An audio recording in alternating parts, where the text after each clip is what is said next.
বাবা আশরাফ, ও বাবা, বাবা রে, তুই কখন আসলি? কবে আসলি বাবা? হ্যাঁ বাবা, তোমার এই অবস্থা কেন? আরে তোমার এই অবস্থা কেন?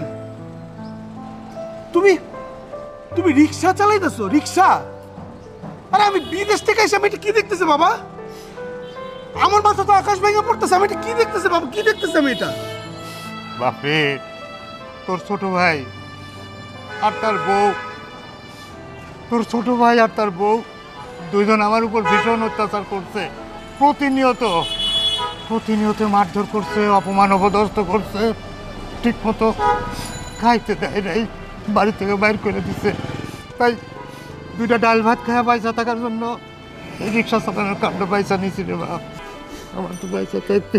তুমি চিন্তা করো না বাবা, আমি চলে আসছি। তোমার আর কোনো চিন্তা নাই, আমি চলে আসছি। ঠিক আছে, ঠিক আছে, আমি দেখতেছি কেন এই কাজ করলো, এটা আমি দেখতেছি বাবা। তুমি আগে বাসায় চলো, আগে বাসায় যাই, তারপর আমি বুঝি কত বড় স্পর্ধা বাবার সাথে এই কাজ করে। চলো বাসায় চলো, বাসায় চলো আগে। দে আমার কাছ দে। আরে না, আমি নিতেছি বাবা, চলো। কি দেখতেছো? আচ্ছা রিমোটটা দাও না, আমি একটু খেলা দেখবো। এত পকপক করো কিসের জন্য? হ্যাঁ, আমার খেলা দেখতে ভালো লাগে না। আর তুমি জানো এই ঘর এই সংসারে আজকে সেতুর বিয়া। আরে সে তো বিয়েগুলো আমার কি, বিয়ে তো আমি করতেছি না। দাও না একটু দাও। একদম খবরদার। আর কি আসলো, দাঁড়াও একটু দেখি। তুমি যাও, দেখো, যাও, আমার সিরিয়ালটা দেখতে দাও। সো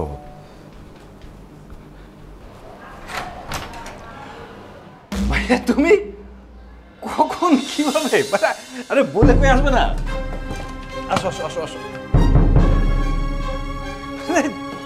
আসসালামু আলাইকুম। এই দেখো তো কি আসছে। আরে তুমি আসবে একটু বলে কই আসবে না, মানে এটা কোনো কথা হলো? আমরা তোমার জন্য কত বছর ধরে ওয়েট করতেছি। ভাইজান, আপনি এসেছেন? আরে কি অবস্থা দেখো তো, বললো তো আমি গাড়ি নিয়ে যেতে পারতাম, একটা গাড়ি নিয়ে আসতাম, কষ্ট করে কি আসার দরকার ছিল? আপনি কইলেন না কিসের জন্য? হ্যাঁ তো মানে আপনি গাড়ি দিয়ে এসির মধ্যে আরাম করে আসতে পারতেন। কি হয়েছে ভাই, চুপ করে রয়েছে, কথা কও। আমি এতগুলা বছর বিদেশের মাটিতে কষ্ট করছি কি কারণে? কি কারণে কষ্ট করছি আমি? আমার এই বাপটা ও যাতে ভালো থাকে, ওনার যাতে কোনো ধরনের অসুবিধা না হয়, তোদের উপরে ভরসা রেখে আমি গেছিলাম কি না? তোদের উপর ভরসা করছিলাম আমি। আমি দেশে এসে কি দেখলাম? এই বৃদ্ধ লোকটা, যার বয়স হয়েছে, যার এখন উচিত হলো পায়ের উপর পাও তোলা, তার থাকা, সে রিক্সা চালাইতেছে, রিক্সা চালায় খায়। কেন রিক্সা চালায়? নিশ্চয়ই তার প্রয়োজন, সে অভাবে আছে, সে কষ্টে আছে। আমি কি এই জন্য বিদেশের মাটিতে ছিলাম? এই যে টাকাগুলো আমি পাঠাইছি, কোথায় পাঠাইছি, কার জন্য পাঠাইছি? কেন তার এই অবস্থা হইল? এই বাড়িটা, এই ফ্ল্যাটটা কার কেনা? বাবার কেনা, বাবার টাকায় কেনা। সে টাকা দেয় কিনা আমাদের দুই ভাইরে দিয়ে গেছে, সেটুকু সে রাখে নাই, সে নিঃস্ব হয়ে গেছে। তুই কি করলি? তুই প্রতিদানে কি দিলি বাবার? কি দিস? এই তার প্রতিদান? এই ছি। থাম থাম বাবা, থাম। তোদের এই বয়সে এইগুলো আমি দেখতে চাই না, তোরা থাম। আমি তোদের দুই ভাইরে কত আদর সোহাগ দিয়া বড় করছি, আর এই শেষ বয়সে এসে তোরা দুই ভাই মারামারি করবি, ঝগড়াঝাটি করবি, সেটাও আমার দেখতে হইব? এটা আমি আশা করি নাই রে বাপ। এক ভাই আমারে ভালোবাসে, আরেক ভাই আমারে চাকর বানায় রাখে, আমারে ঠিক মতো খাইতে দেয় না, ফুটতে দেয় না। আমি কত অপমান অপদস্থ এক ভাইয়ের কারণে হয়েছি। আমার শরীরে অসুখ, আমি ওষুধের টাকা চাইলে টাকা পাই না। আমি খিদার জ্বালায় সহ্য করতে না পারে খাইতে চাইলে আমার পেট ভরে খাইতে দেয় না। আমার কাছে টাকাও নাই, কোনো হাত খরচের টাকাও দেয় না। আমি যে বাইরে যা কিছু কিনা কামো, সেটাও খাইতে পারি নাই। এই অবস্থায় দিনের পর দিন আমার চলছে। আমি তো এখন বাবা না, আমি এখন তোদের চাকর বাবা।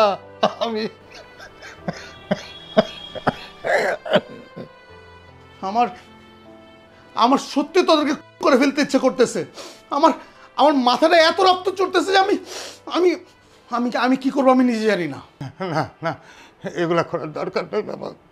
তুই আইসস, আমি তাতেই খুশি। হ্যাঁ, মারামারি আমি দেখতে চাই না। ও ছোট মানুষ, ও ভুল করতেই পারে রে বাবা। এই বৃদ্ধ মানুষটাকে এত বড় কষ্ট দিতে পারলি, তুই নিজের সন্তান হয়ে পারলি কিভাবে? ও না হয় অন্যের মেয়ে, ও ভুল করতেই পারে, তুই ভুল করলে কিভাবে? তুই তো তার সন্তান, তার ঔরসজাত সন্তান, তুই পারলি কিভাবে? কিভাবে পারলি তুই? আমি তোদেরকে ফ্ল্যাট থেকে বের করে দেবো, একদম বের করে দেবো ফ্ল্যাট থেকে তোদের। অসম্ভব, আমরা এখান থেকে এত সহজে বাইর হবো না। বাইর হবো কেন? এই ফ্ল্যাটের মালিক কিন্তু আমার স্বামীও, তাই আমাকেও যদি এই ফ্ল্যাট থেকে বাইর হয়ে যাইতে হয় দ্বিগুণ দাম দিয়ে বাইর করতে হবে। তুমি দ্বিগুণ দাম চাইছো না ফ্ল্যাটের? দ্বিগুণ দাম, তার চাইতে বেশি দেবো আমি, তার চাইতে বেশি দেবো। ওই যে লাগেজটা দেখতেছো, এই লাগেজে অনেক টাকা আছে, প্রয়োজনে সেই জায়গা থেকে তোমাকে 30 লাখ টাকা দেবো আমি। এই 30 লাখ টাকা দিয়ে এর চাইতে ভালো ফ্ল্যাট কেনা যায়। তোমাদেরকে বাসা থেকে বের করে দেবো, এক মুহূর্ত রাখবো না এই বাসায়। বাবা, আমি সত্যি অনেক বেশি ভুল করে ফেলছি। আমি আসলে ভুলে গেছিলাম যে আমরা একদিন বাবা হব। তখন যদি আমাদের সন্তানরা ঠিক আমাদের মতো করি, তোমার সাথে মানে তোমার সাথে আমরা যে ব্যবহারটা করছে সেটা যদি আমার সন্তান আমার সাথে করে, তখন আমাদের দুজনের অবস্থাটা কি হবে? আমি আমি জানি আমি ক্ষমার অযোগ্য, তবুও বাবা, আমি তোমার সন্তান, আমাকে তুমি ক্ষমা করে দাও। বড় ভাই, সত্যি সত্যি আমি ভুল করছি, তুমি তুমি আমাকে ক্ষমা করে দাও। বাবার বলো না একটু ক্ষমা করে দিতে, জীবনে ধরনের ভুল আর করবো না। আমার ফ্ল্যাট দরকার নেই, গাড়ি দরকার নেই, বাড়ির দরকার নেই, আমার শুধু তুমি বড় ভাই আর বাবা হলেই চলবে। তুমি ফ্ল্যাট নিয়ে যাও, আমার কোনো সমস্যা নাই, কিন্তু তোমাদের ভালোবাসা থেকে, বাবার সিনেমা থেকে আমাদের দুজনকে বঞ্চিত করো না। আসলে বাবা মায়ের কাছে সন্তানের ভুল কোনো ভুল না, আর বাবা মা এগুলো বলে রাখে না। তোর ভুল তুই বুঝতে পারছস, এতে আমি খুশি রে বাপ। তোর কিচ্ছু করতে হবে না, জুতা বুঝতে হবে না, তুই তুই ওকে ক্ষমা করে দে ভাই। ও বাপ, ছোট ভাইয়ের ভুল হতেই পারে, ওগুলো মনে রাখতে নাই, মাফ করে দে। না বাবা, তুমি তুমি ওদেরকে ক্ষমা করলে আমি এদেরকে ক্ষমা করব না, আমি ক্ষমা করতে পারবো না। ওরা তোমাকে চাকরের মতো লাগছে না এই বাসায়, চাকরের মতো তোমাকে তো জুতা মুছাইছে না, ওদের যদি এই বাসায় থাকতেই হয় তাহলে ওরা চাকরের মতো থাকবে। আজ থেকে ওরা তোমার চাকর হয়ে থাকবে। তোমার যে জুতা মুছাইছে ওরা, আজ থেকে বাবার সমস্ত কাজকর্ম তোরা করবি, জুতাটা সহকারে মুছবি, যা করতে বলে সেটাই করবি। যা গিয়ে জুতা মুছ, যা। থ্যাংক ইউ ভাই। আমরা দুজনই রাজি, আমাদের কোনো সমস্যা নেই। জুতো পরিষ্কার করা তো সামান্য কাজ। বাবার সাথে যে খারাপ আচরণ করছি, এতে করে যদি তোমরা আমাদের বাইরেও ফালাও, তা তো আমাদের কোনো আপত্তি নাই।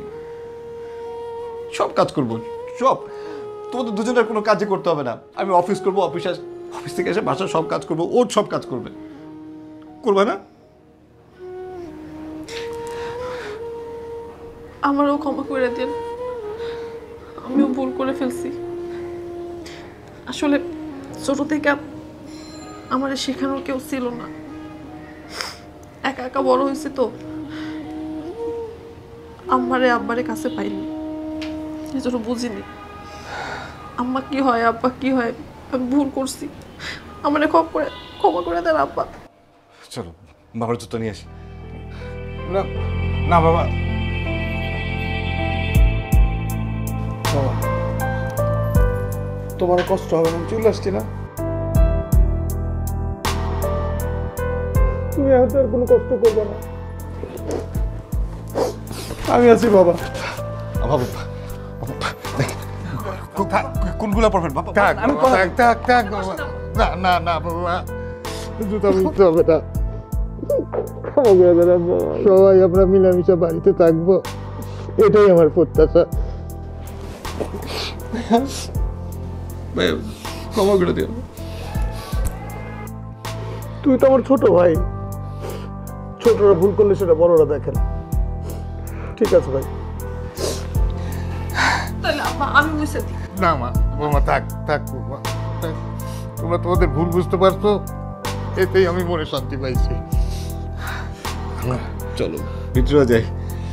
ভাই জার্নি করে আসছে, অনেক টায়ার্ড। আমরা একটু রান্না বান্না অ্যারেঞ্জমেন্ট করি। চলো ধারে আছো কেন? যাও তুমি। তুমি একটু চলো। বাজারে যাও। আচ্ছা। আমি রান্না করতেছি। আচ্ছা আব্বা, তোমরা একটু রেস্ট হ্যাঁ, আমি বাজারের দিকে যাই। বাবা, আচ্ছা আমার কত ভালো লাগতেছে বাবা, অনেকদিন পর আজকে আমি মনের থেকে একেবারে সব দুঃখ ভুলে গেছি রে বাবা।